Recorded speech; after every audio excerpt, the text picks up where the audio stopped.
Roe v. Wade doomed Kennedy retirement signals end of legal abortion on demand.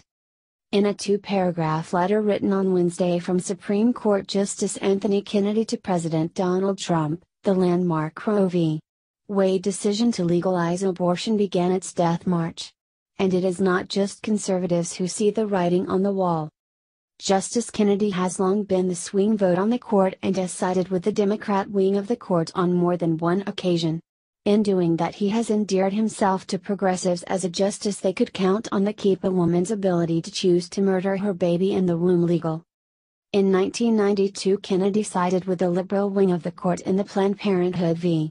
Casey, in which he helped author the majority 5-4 decision reaffirming a woman's right to an abortion. As with any medical procedure, the state may enact regulations to further the health or safety of a woman seeking an abortion, but may not impose unnecessary health regulations that present a obstacle to a woman seeking an abortion, he wrote with Justices Sandra O'Connor and David Souter.It is a near guarantee that President Trump's nominee for the court, which he has vowed will come from his conservative list of 25 potential nominees, is going to be far to the right of Justice Kennedy on the abortion issue. And that signals the death knell for abortion on demand in many states in America. Bob Vander Plaats, the CEO of conservative group The Family Leader, told Fox News on Wednesday that Roe v. Wade could be on the way out. "We have a chance to take down Roe v. Wade. This is a historic moment in the pro-life community today," he said. "I think God's design is for marriage and family. We will revert back to that," Vander Plaats said, adding, "Marriage needs to be debated again." But CNN's Jeffrey Toobin was more definite in his opinion on the matter. "I think sometimes we talk about the Supreme Court too much in abstractions, about dignity and who is qualified and who is not. Let's talk facts. Let's talk about what America is going to be like. That's different. You are going to see 20 states pass laws banning abortion outright.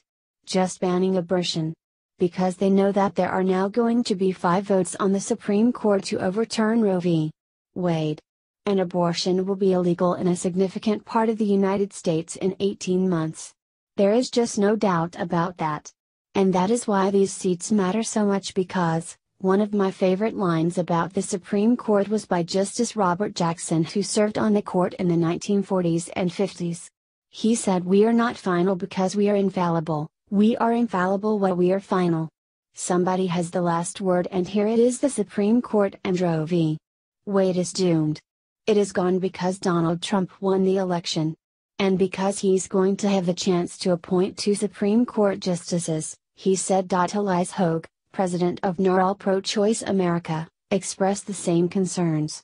Today, Justice Kennedy announced his retirement, and because President Trump will nominate the next Supreme Court justice, a woman's constitutional right to access legal abortion is in dire, immediate danger, along with the fundamental rights of all Americans, she said.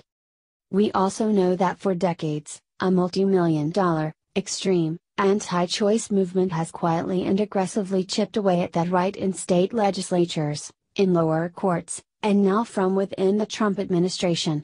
Their stated goal, clearly and loudly, is overturning Roe v. Wade," she said. "Democrats should be scared. But babies in the womb should start to breathe a sigh of relief. The right to life, guaranteed in